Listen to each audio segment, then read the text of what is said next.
Oh, Systems tab. Okay, so I have 2 more tabs to go.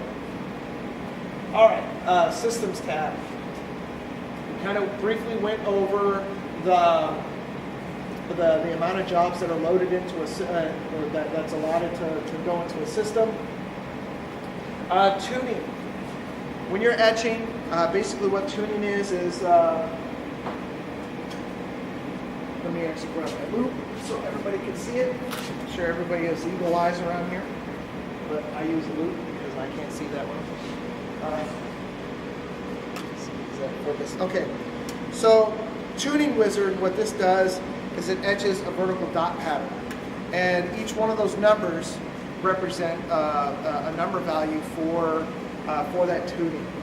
What that does is it gives you good edge quality, or allow you to have good edge quality. What will happen is it breaks it apart in vertical dots. You're looking for those dots to be in a straight line. If for some reason they're off, then what's going to happen is when you etch something, it's going to have a choppy edge to it.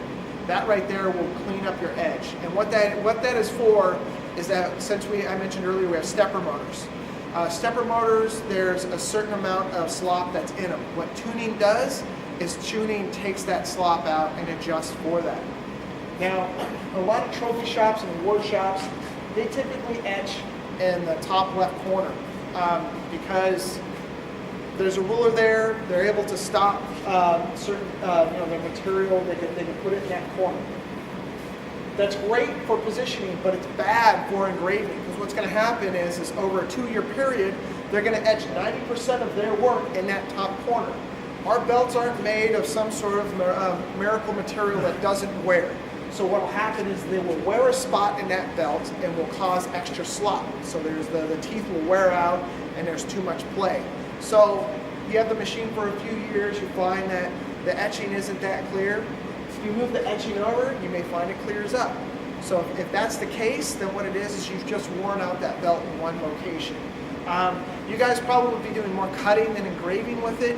Really, that slop, it's not going to affect your cutting. It's mainly engraving where that's going to show up. So if you do have a class in a semester that you say, hey, we have a laser now, we're going to have a raster class. The only thing we're going to do is raster engraving. Move that material around just off that back ruler, so that way you can maximize the potential of your belt. The worst thing is you're going to spend, whatever the cost, so 25 or 30 bucks on that belt to replace it, when you could have placed your pieces of wood or your artwork around to maximize the potential, because you could wear this portion of that belt out within a year, or if you move that artwork around, you could have that belt for 3-4 years, depending on how much you actually use the system.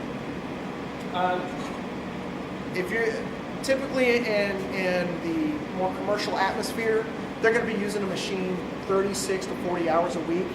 They're going to actually be changing that belt out like once every 6 months to once every year. If you guys are mainly cutting, you're really not going to have to worry so much about that, and it's going to be fairly intermittent when it comes to the usage of the machine. You're going to have periods where you're not going to be using the machine that much. So say in between semesters, summertime you may not have to worry about it so much, but if you have like a winter break and you shut down all the ventilation in here for a month and it gets cold, because I'm sure it snows out here,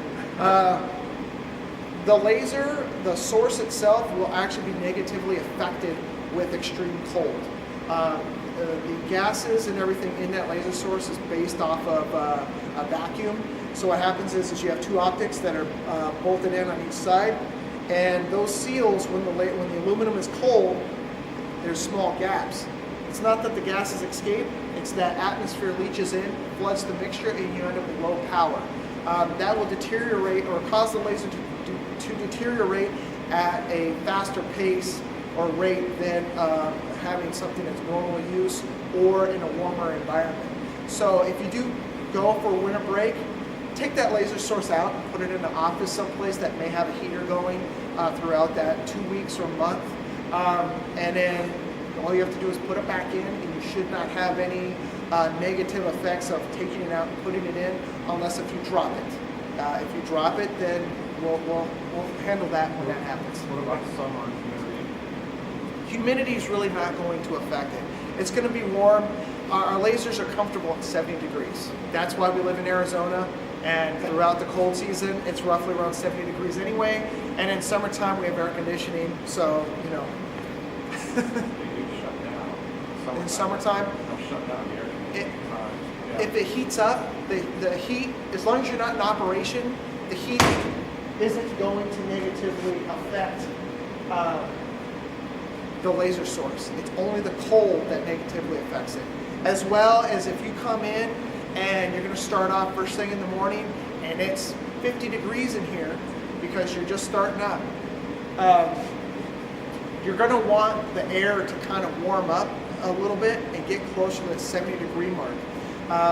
The difference with the characteristics of the laser, it's air cooled. So if it's already cold air on the outside and it's not heating up to a certain temperature, you're going to have irregular effects, intermittent effects of the laser. So just like that low percentage of power, you're going to have intermittent issues with that laser.